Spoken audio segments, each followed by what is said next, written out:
All right, guys, with that, let's go ahead and get things kicked off. My name is Marcus Emanuel. I'm a content marketing manager here at Ascent. And I've been helping host these fireside chats, we're calling them, as part of our virtual open house. Obviously, with the insanity that is the coronavirus crisis taking hold of the world right now, a number of events, conferences have been canceled this spring. And a lot of conversations that would have been had haven't been able to be had.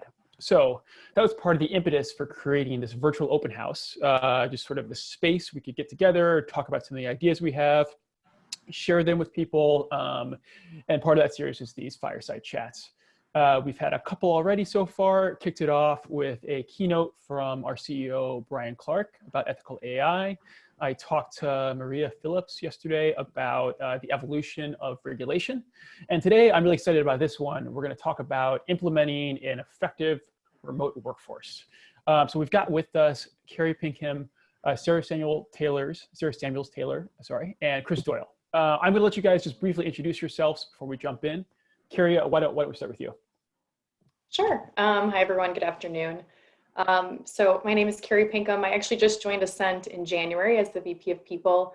Really excited to be at the company and also feeling very fortunate that I joined in January, at least a few weeks out before all of this craziness hit us. It had given me an opportunity to really get to know everybody within the organization and just, get a feel for what our culture was, what our goals and our mission were, and all of it, which has been very important as we flip to being exclusively remote, like so many other companies. Prior to Ascent, I have been in corporate recruiting for about 15 years, and I've built the HR function within two other organizations at a growth stage startup phase. So I'm very happy to be with Ascent, and it's just a very special team. And thanks, Marcus, for having us contribute to this conversation today. Absolutely. I appreciate you guys being a part of it. Sarah, let's jump to you. Sure. Thanks, Marcus. As Carrie said, it's a great team to be a part of, and I'm extremely happy to be presenting with Carrie, Chris, and Marcus today. So appreciate everyone listening as well.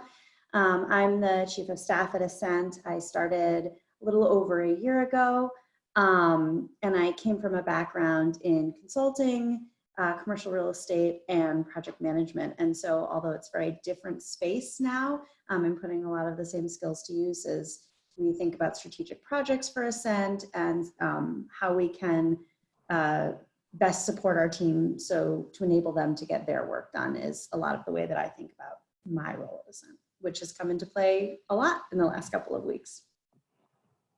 Yeah, absolutely. And then Chris, why don't you finish off? Sure. So I'm Chris Doyle. I'm the CTO here at Ascent. I've been here coming on 3.5 years now.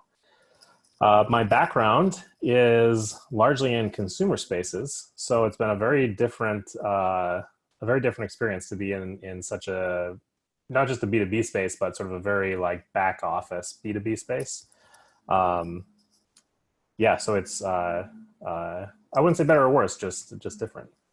It's been really interesting to be working on a problem that honestly isn't another e-commerce funnel.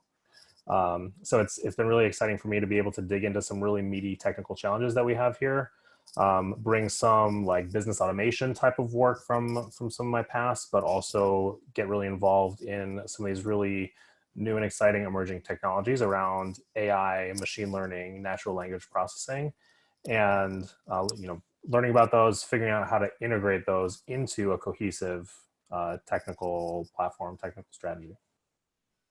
Awesome. Thanks, guys.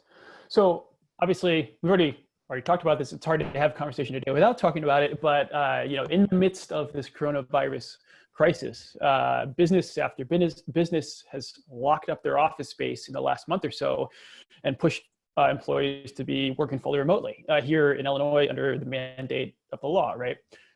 This happened really quickly for a lot of us, something that like maybe was on a few business continuity plans, but not necessarily something anyone was really expecting.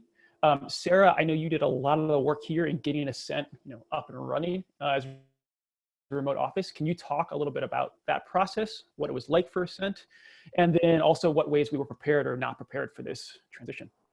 Absolutely.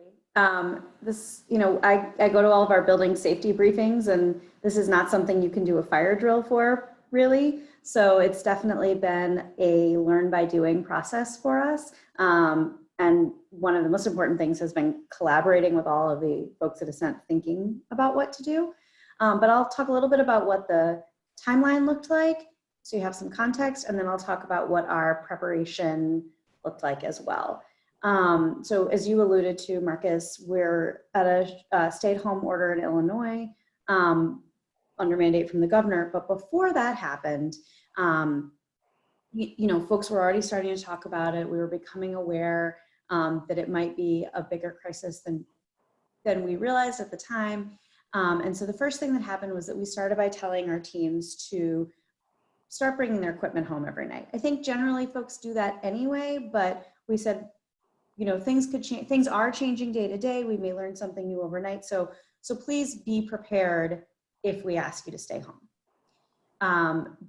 Essentially, the next day we were notified by our building management that there was a confirmed case in not our tower, but the other tower. We're in Prudential Plaza here in Chicago.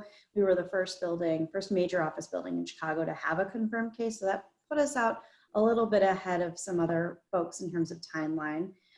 We informed our team, but we did opt to keep our office open, although we told everyone coming in was optional, and to do what made them feel safest. Very next day, even day to day, there was an increase in national attention, and the tempo of things picked up.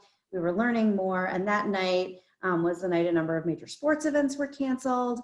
I have a very vivid memory of kind of watching the Utah Jazz game get canceled while it was happening, right before they announced that the NBA season was not going to go forward.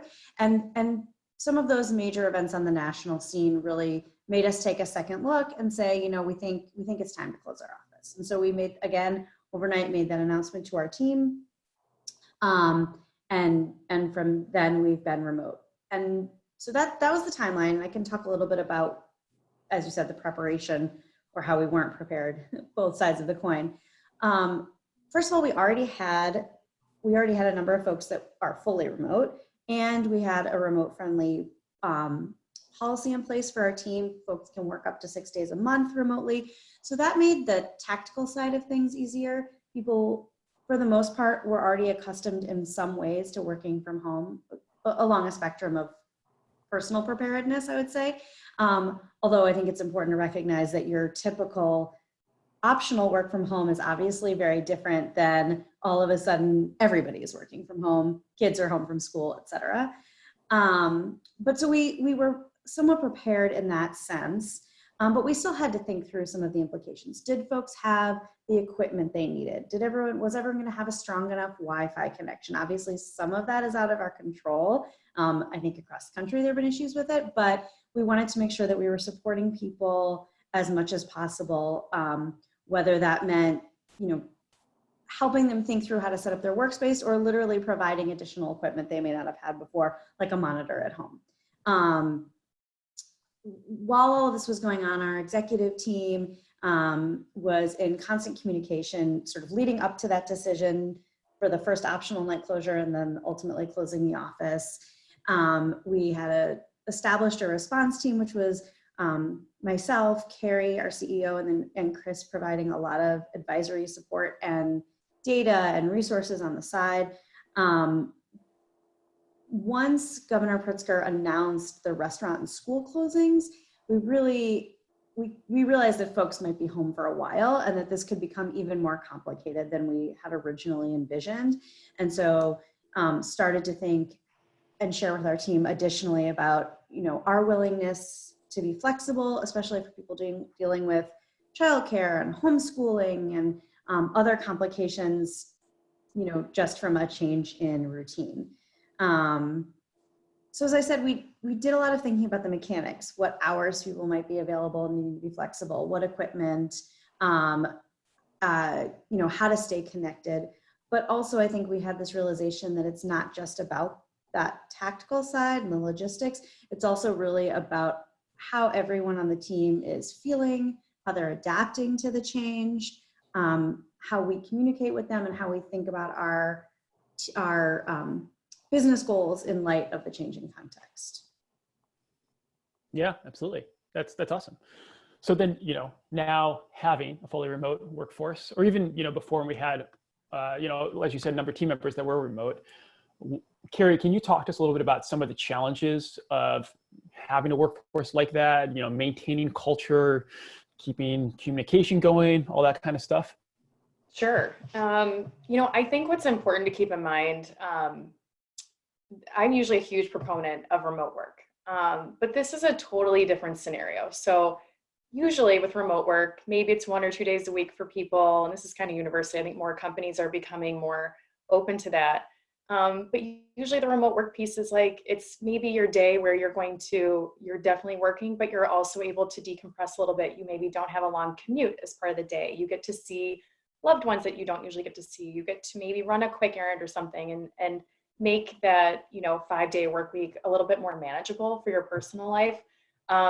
This is such a unique scenario because it flipped everybody to not only exclusively remote, which many of us were not used to, but also all the restrictions that are in place in terms of how you can actually have those other outlets when you're in your house. And I think a lot of us are just not used to being home this much.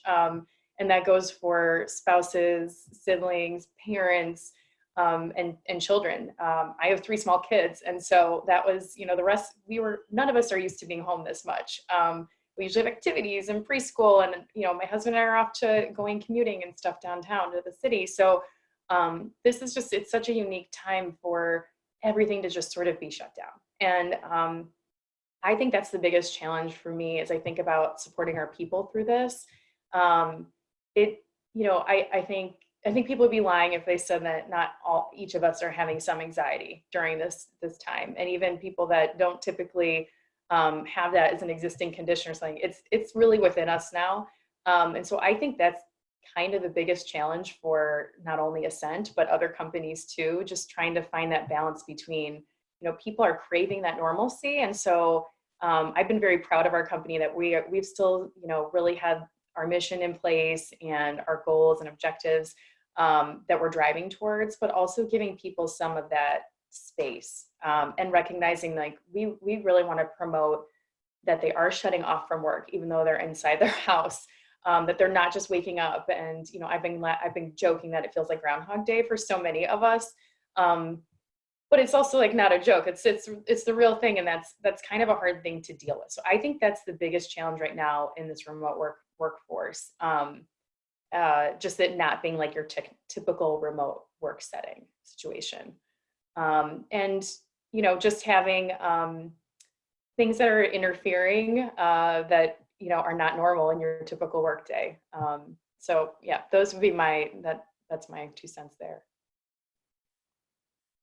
Carrie, I think I would add to that an area of specific focus because of some of those challenges that Marcus and you both alluded to is maintaining communication with our team and preserving our team culture, in part because we view it as a way to preserve some of that sense of normalcy. Or to sort of claw back some normalcy from, as Carrie said, a situation that really isn't normal or expected for anyone. And we see, culture, our team culture and communication among our team as a way to try to keep some of that normalcy or keep a sense of normalcy. I think it's also been a huge thing to just think about, it's universally impacting everybody, and that goes not only for our internal team, but also how our customers are getting through this time, or our potential customers that we're in conversations with, and just in speaking with other HR leaders around the Chicago tech community, everybody is trying to be mindful that this is it's affecting so many of us in the most unexpected way. So to carry on as if it was just normal work, it's really not a realistic expectation. Yeah, absolutely. I feel like you guys have been really creative in trying to come up with some solutions for the challenges that you guys are just talking about, communication, maintaining culture. I mean, I think you've done that in normal times, but also especially in this, current climate. Sarah, can you just talk through some of those solutions you guys have implemented? Absolutely. In normal times, just like now, we rely primarily on Slack for internal communications, along with Google Hangouts, so we can see each other on video when we have folks working remotely in the normal course of things. For folks that aren't used to those tools, it's like Microsoft Teams or Zoom or GoToMeeting. So we had many of the tools in place already, as I said, but it was really about figuring out the best way to use those tools. As the situation has evolved, our communication strategy has evolved. So in the beginning, we were providing daily updates and really hoping to over communicate and let folks know, all the time, every time we knew something new.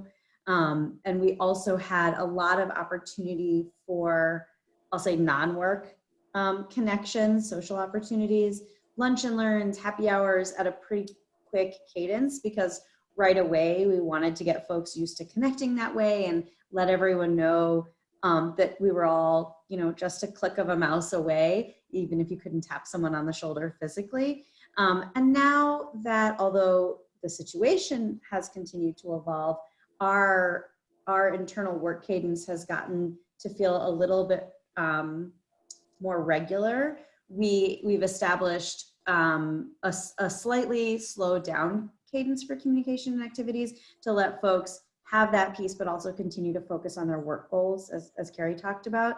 So our CEO is providing updates about 3 times a week, and that's on everything from general state of the company to individual important projects, even including meditation tips. So he's talking to us, well, always, but he has 3 regular updates.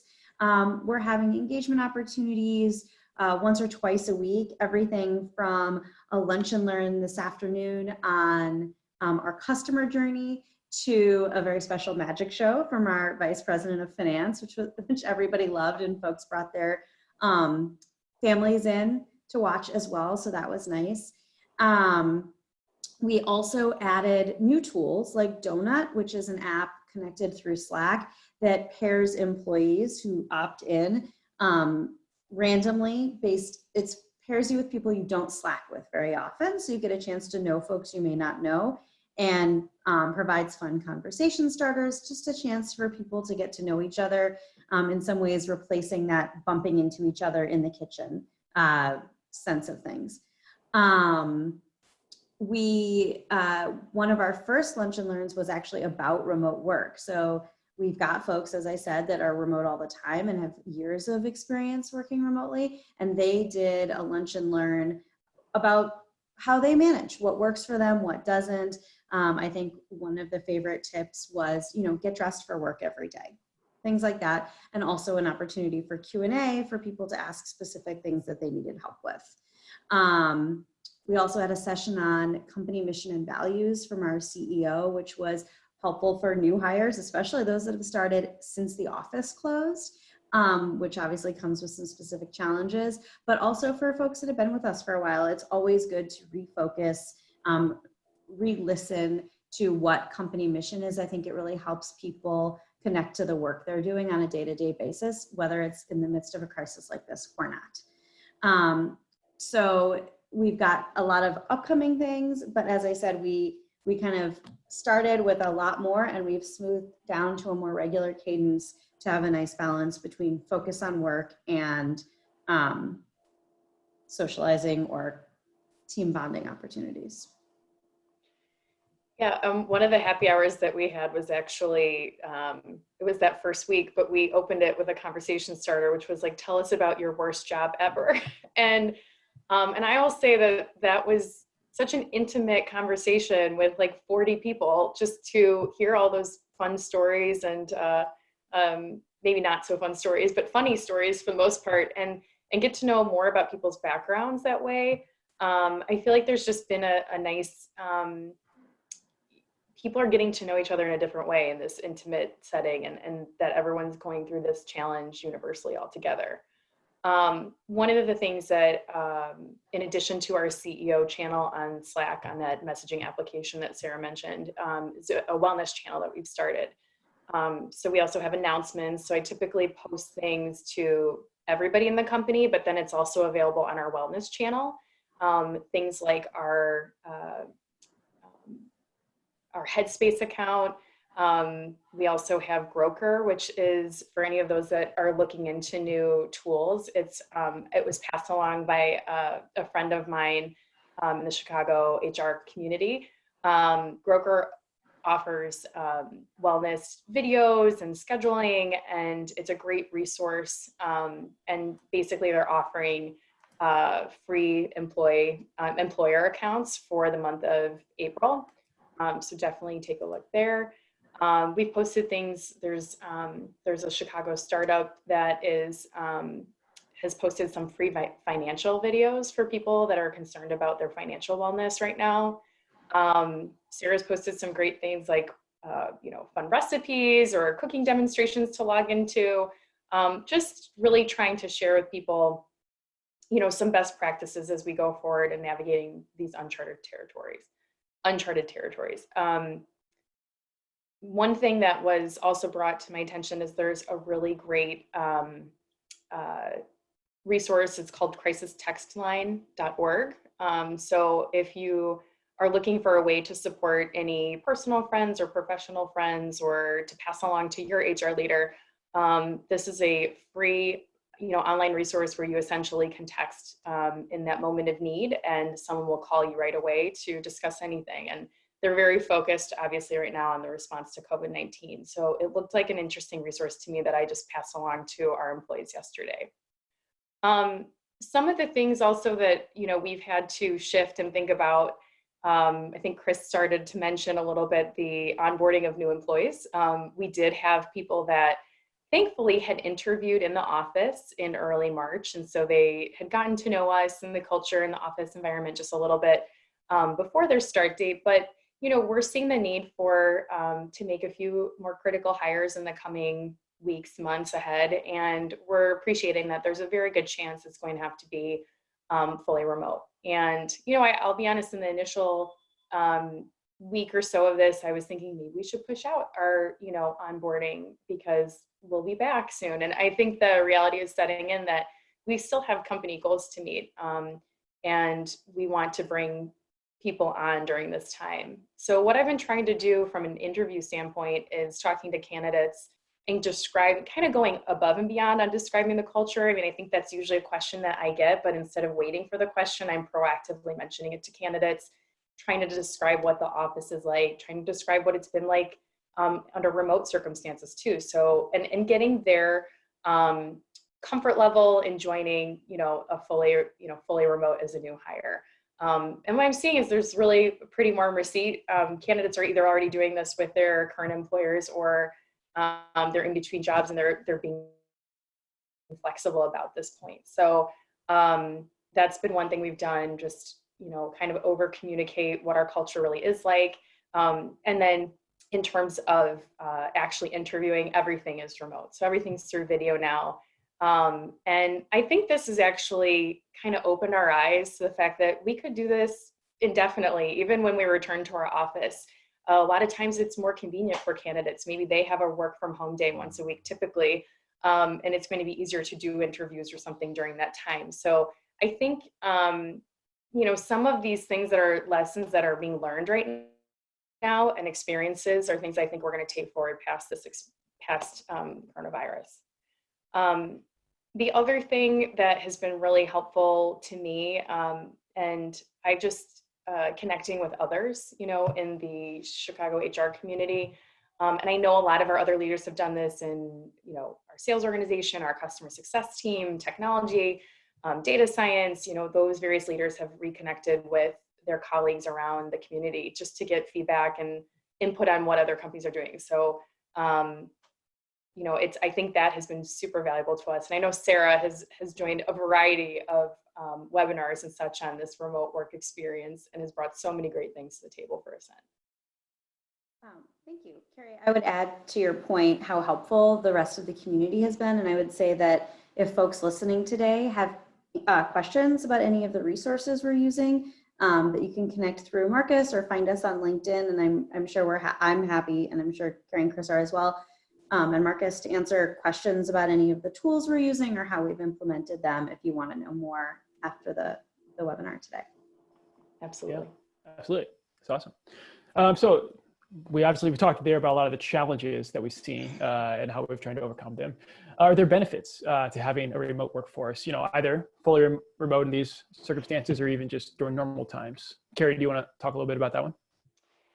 Sure. I think that there's certainly benefits to a remote workforce. As I've already mentioned, I just see that there's already some trends picking up that I think, practices that we're going to continue on beyond this time frame. So, I think people have, they're maybe not as, I'm finding that people have ability to do some more deep work than sometimes in the office. We have an open floor plan, and so I think everyone is conscious of that, and we're finding meeting rooms to sort of break away, and so it's kind of nice right now. I feel like it's opened up this ability to just jump on video and chat with anybody when you want to. And we had some practice with this, so it hasn't logistically been that challenging to us. But I think just like being able to eliminate the commute time, having that occasional like change of scenery, some better opportunities just for general flexibility, and just the level of understanding that everybody and patience everyone is having with one another right now. I mean, I've been on so many webinars internally and externally now where there's, cats, dogs, children, spouses walking through the back, and, under typical circumstances, that kind of thing is something you usually hide or you try to not have it occur, right? I mean, Marcus, we've been on multiple things together, and you have your infant son in your arms, and I just love it. Like, I think it's so great. I feel like I know you better now because of that. And it's, just feeling comfortable and being kind of, for all of us to be vulnerable and more understanding. And I think that's unifying us with customers too in the same way. So I think there's definitely benefits that we're going to see long-term from this experience. I just want to add that, especially on the tech side, remote work is something that we're generally pretty comfortable with. Maybe not sort of each individual comfortable working remotely themselves, but there are so many different like configurations of tech organizations these days. Like even within Ascent, we have contracting, we have offshoring, we have outsourcing. There, the technical workforce is very fluid these days, and having sort of these provisions in place for remote work and having sort of experience ourselves with remote work, even if it's 1 day a week kind of thing, really forces us to consider how we work together and put those systems in place so that we can be effective when we're collaborating with somebody who's in a different city or a different country or a different continent. And so, it's maybe second nature a little bit on the technical side, because so much of our work is kind of digitally native already. But I think just having those processes and practices under our belts lets us not only adapt in times like this, but also just gives us flexibility at all times as a company to have a project that includes a contractor or have a project that includes some offshoring just be another project that we do like any other project, and not having it be this special, separate type of thing that we have to relearn and reinvent every time. Yeah, absolutely. I think it's a great point, Chris. Chris, can you also talk to us a little bit about the role of technology in keeping a remote workforce connected? Like what kind of tools we found helpful in addressing some of the challenges that we were talking about? Yeah, so we definitely have some core tools that are critical for keeping everybody connected and communicating and collaborating while we're working remote. So I would say that the core of it is maybe 4 or 5 different tools. Google Hangouts, super critical for us. Being able to see people and have those video chats, I think, is one of the most sort of humanizing aspects of the way that we work together. And so not being able to literally see people face to face in the office, it's not the same over a video chat, but it is still really important to have those sort of personal connections versus simply dialing in and hearing a bunch of faceless voices. Slack has also, of course, been super critical for us. We have been using Slack extensively this whole time, and so that's nothing new, but it does let us feel very close to our coworkers, just close in the sense that it's very easy to ask a question or have a discussion about something. Miro is another maybe surprise contender where Miro is, I don't know what they call it now, but we were looking for it as an online whiteboarding tool essentially. And, a lot of technical work at least is about diagrams and flows and communicating a little bit more visually. And so we've been using Miro for a few years, and it's been great for that type of work to be able to communicate something that's a little bit more visual. Even just some boxes and lines goes a really long way over written text sometimes to give people a sense of what you're talking about. So that has been and continues to be really helpful. And then Google Docs, Google Spreadsheets as well has been really important for us. Just to have it's so flexible. You can do anything in a Google Doc or a Google Spreadsheet. Stable internet also, I would have to add, as we don't necessarily think of it as a tool so much, but to the extent that being digitally connected is like the fundamental aspect of collaboration right now. If you don't have a stable internet connection, you're out of the loop. You're on your own. It can be pretty tough. So, especially going back to video chat, being also now so critical to having that sort of human connection. Even if you have internet that lets you kind of get through some of your work, but doesn't let you have a good video chat, can be really frustrating for people. I think though, it's as much about how you use the tools as what the tools are. And so I think there are a couple of things that have really helped us as we've gone through this transition that are more along on the process side than the tools side. The tools support the process, but ultimately, I think one of our strongest sort of assets going into this was having a really well-established operating cadence. So at a few different levels throughout the company, we, for example, have weekly program reviews where we just have a spreadsheet of here are all the most important things that are going on. Let's go through them one by one. Are they on track? Are they falling behind? What's the quick update? And that type of, we don't want to spend all our time in status meetings, but there's a balance. It is important for me to hear about what someone else is doing and vice versa.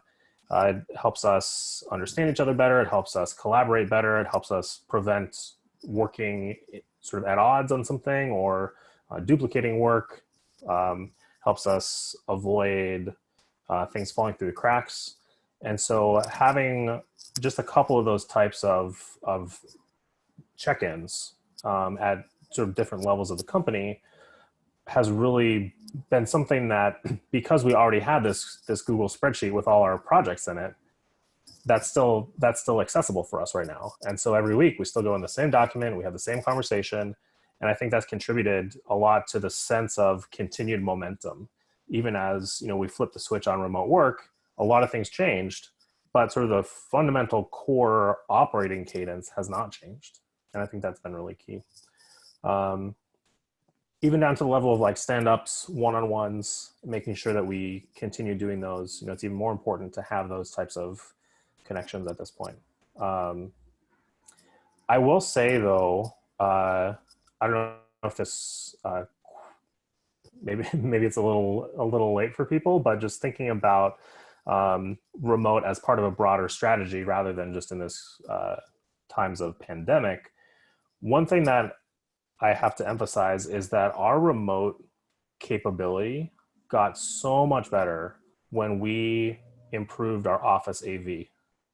So when it was really easy for someone to go in a meeting room and dial into a Google Hangout, that's when everybody really got on board with remote. When it was something where you had to like drag your laptop around, you had to like, was it gonna die? Like, can you see everybody? Can you hear everybody? It was really cumbersome. And so it was only people who really cared about the experience of those remote colleagues, or people who had remote colleagues, right? Not everyone, not every team has had someone who was full-time remote. And so it's just challenging when you don't have a smooth way to use those tools. And so getting our Office AV situation kind of up to speed is really, I think, where the tipping point was to getting everybody in that point where it wasn't weird to have a Google Hangout attached to every single meeting invite.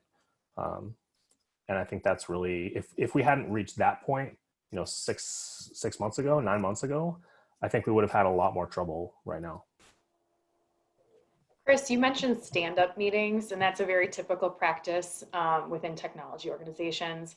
Can you go into a little more detail on that as we think about potentially customers are on this call and maybe that isn't a typical thing for them? So I have seen and heard that this is being adopted more broadly, but if you could tell us about best practices in your organization, just so potentially others could start to implement this too in their companies. Sure. So a stand-up is named a stand-up because traditionally you would literally stand up. And the reason that you stand up is to keep the meeting short. People don't want to stand for more than 10 or 15 minutes. And so if you have to stand up for the meeting, it keeps everyone very motivated to like keep to the point. So in a stand-up, you get your team together and you just kind of go around the circle and everyone says what they did in the last 24 hours, what they're going to do in the next 24 hours, and anything that's blocking them from making that progress they want to make. And so it's a time to, again, partly just create a sense of momentum as a team, a time to just quickly check in with those people around you. But the structure of it is really intended to facilitate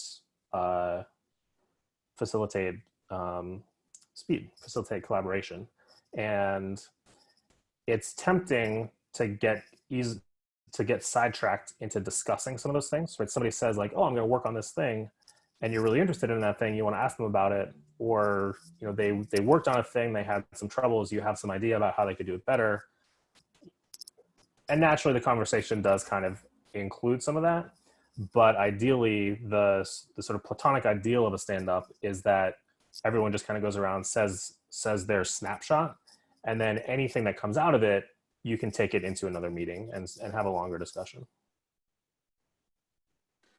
Awesome. Yeah, thanks for pointing that out, Carrie. When I worked in finance before being at Ascent, it definitely was a concept that we weren't really doing, but we were starting to sort of play around with and implement some. And I think it is something that's catching on in other industries outside of tech too, for sure. Chris, can you also talk to us a little bit about Ascent's technologies are fully cloud-based. Can you talk about the benefits of that for both our employees, but also for our customers? Yeah, so I think it's the benefits are like pretty similar in a lot of ways. One of the most core aspects of using cloud technology is allowing us to focus on what we do better than anybody else. When we use AWS or Heroku or any of these other sort of smaller infrastructure providers, what we're saying is we want to buy that instead of build it. And those buy versus build decisions are where we can gain a lot of efficiencies.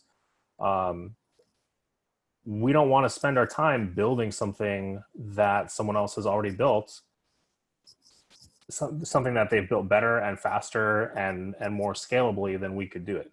We want to spend our time focusing on what we are the best in the world at, which is around regulation. And so by leveraging these cloud providers, it allows us to really keep our eyes on the ball and focus as much of our efforts as we can on our core competencies while keeping our overhead really low, or as low as we can. It gives us also a lot of flexibility and scalability. Those are we get to rely on the expertise of people who have been doing these very specific things that they are the best in the world at for a very long time. AWS has been running servers for a very long time, and they're going to continue doing it really well. And so we can trust that when we need them to be there, they're going to be there. We can trust that when we need to serve customers around the world, they have a data center around the world where we can take our current code, move it to that other location. And it's not quite as simple as that, but we don't have to think about how are we going to buy a data center in Germany. We think about there's already a data center in Germany that we're going to leverage. And even when it comes to, at a more granular level, how we store our data, a lot of countries are advancing data protections and data privacy laws where you have to keep the data that originated in that country within that country. You can't take it outside for processing, for customer support, for anything. And so having this type of flexibility with these cloud providers allows us to approach those types of problems, allows us to approach some of these more geographic problems without having to build out a full sort of geographic solution ourselves. It also, I'm talking about like leveraging deep expertise.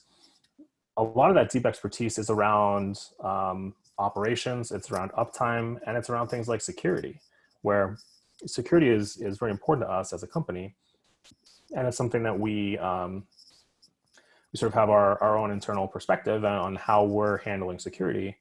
But a big part of our security position involves relying on, again, AWS, for example, and the depth of expertise that they've built up around how to operate a data center securely. So we can focus more on how do we write our code securely rather than having to do sort of the whole thing ourselves. In terms of sort of like employee-based benefits, or I would say company-based benefits, it's again sort of a more digitally native approach. And so like I was saying with flexibility on the staffing side, it also gives us flexibility on sort of the solution side. It lets us kind of keep everything digitally native, keep everything pretty well connected, and just gives us the flexibility that we need to be able to focus on solving problems instead of focusing on some of these more logistical aspects. And honestly, we're seeing a lot of our customers either having moved on to the cloud from some of these more on-prem solutions, or they're somewhere on that journey. Cloud computing is well established enough at this point that even some of these global banks are starting to leverage those solutions because they see the same types of benefits that we see. And so creating these cloud native solutions also allows us to serve our customers better as they're making the same types of transitions themselves. Absolutely. Thank you.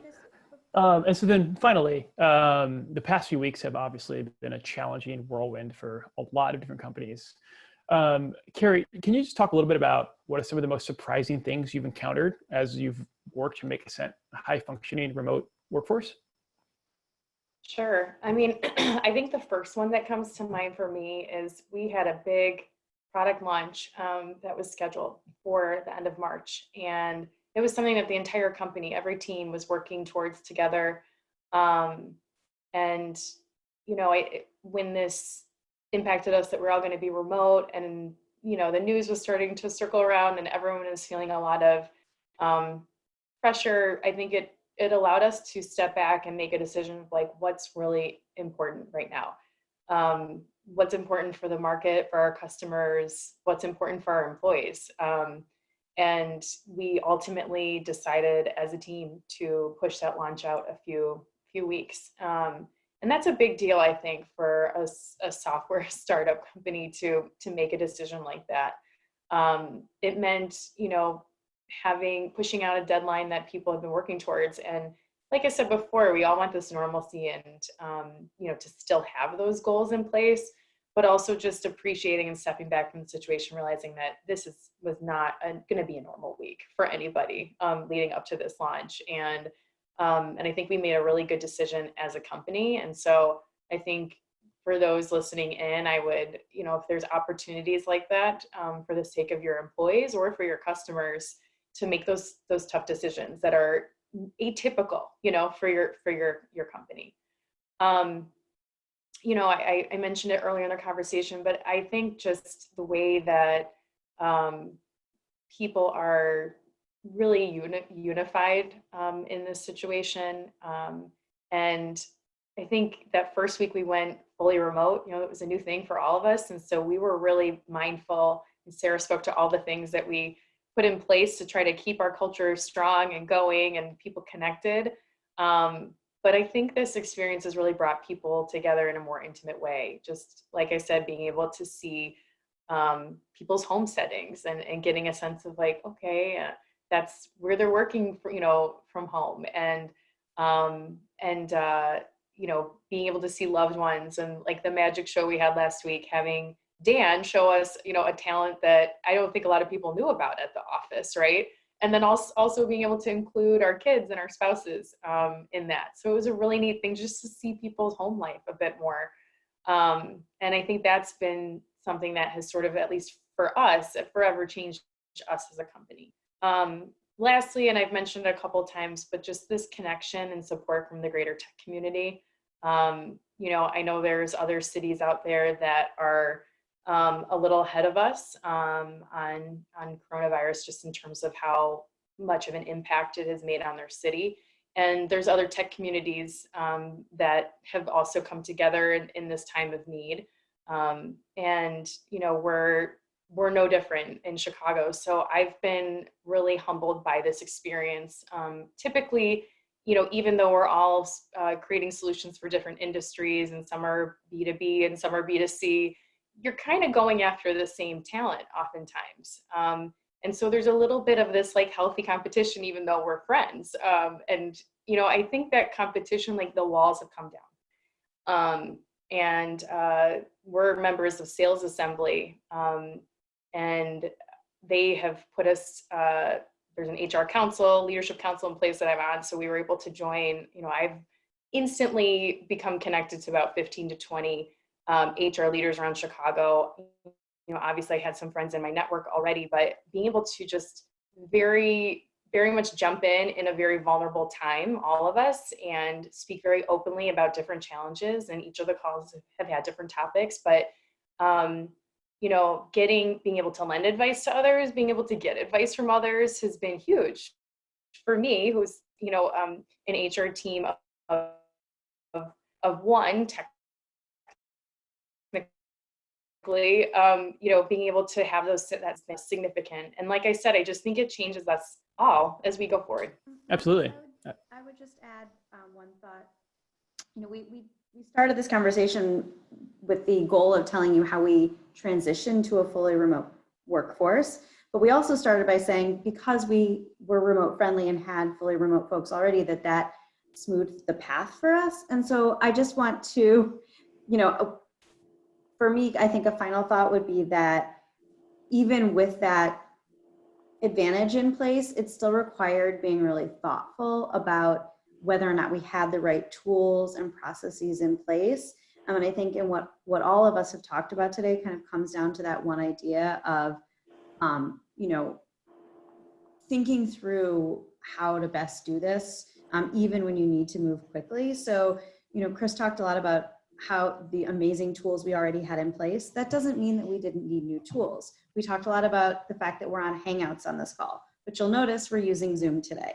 So we've had to learn to be, add things when we need them. If there's a better tool for the job, to be flexible about the way we engage with our employees, and think through kind of what's the outcome we're hoping for, whether that's achieve our work and have the best technical tools in place or keep our team connected. I think a theme for all of us and everything we've talked about today has been a need to be adaptable and thoughtful about how you do that.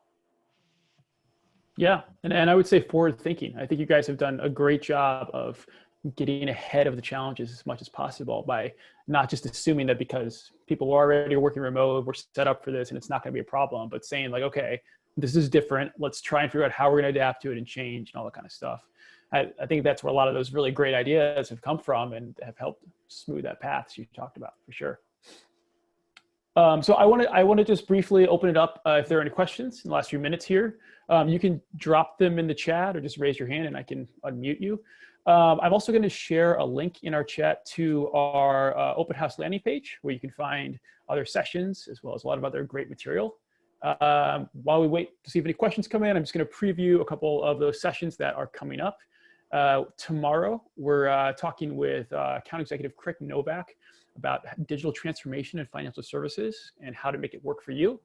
Then next week, we're going to be talking with our VP of Data Science about creating data certainty in uncertain times, and talking with Annie Esser, another account executive, about how behind all good decisions, data is playing a role in that, how risk and compliance teams can use data smarter. All right, if there are any questions, feel free to drop them in. Otherwise, let's give it a second here. Well, again, I really want to thank you all, Carrie, Sarah, Chris. Thank you guys for all the work you've been doing to help us be operational while being remote. Oh, so we do have one question. My question is what the speakers have been doing to stay in a routine. Yeah, that's a great one. Yeah, what have you guys been doing to stay in a routine in this remote environment? Well, I would say in bad times and good, I always like to plan my day around meals. Comes from being a consultant, we're always planning our next meal. And so I found that that's a really good time for my partner and I to connect with each other and connect with friends and family, even though we're not together. And so it also kind of breaks up the day nicely, right? In the morning, we have a chance to make coffee and kind of talk about what we each have on our plate that day. When we break in the middle of the day for lunch, you know, it's, are we ready for whatever our dinner plan is? We've had set up Skype calls with a bunch of our friends and family at dinner time. And so then, you know, wrapping up the day with that bookend of either connecting just the two of us or connecting in a broader sense kind of gives the day a nice cadence. And Carrie talked about surprises. I will say the biggest surprise for me personally has been that I'm actually fitting in a run, which I always talk about wanting to do in less complicated times. And somehow I live in a neighborhood where it's very easy to be outdoors, but maintain a safe distance from folks, which I feel very lucky about. And so that's another regular piece. 3 meals and exercise are kind of what I'm using as my touch points in the day to keep me on track. I actually got this tip 2 weeks ago when we had our exclusively remote employees run a lunch and learn, which was like, get up and shower every day and get dressed, meaning like wear jeans. And I'll be the first to admit that typically my random work from home days, it'd be like leggings and, kind of your dressed down day. But I have taken this to heart, and I feel like I am getting ready as if I was going to the office, slightly more casual attire, of course, but that has helped me feel like a sense of normalcy. And I'm, when I'm getting online to work, like I'm at work. So, it might sound silly, but it actually really does help sort of start your day. That's what I've learned. And I thought it was a really great tip. I'm glad I got the first week into this whole thing. Yeah, I would have to agree. I don't know that I've been doing a great job staying in a routine. I feel like I haven't been trying to have a couple certain touch points. And, maybe every few days I kind of loop them all in one way or another. But I think definitely like the reason that getting dressed has been important for me is because then like around lunch or in the afternoon, when I have a break, I can just go outside immediately, and just trying to get outside once a day has been really important for me. And if you're like in your pajamas, then you're like, oh man, I gotta go change and then I can go outside. No, you just gotta be able to like get up and go out. So that's been really helpful for me.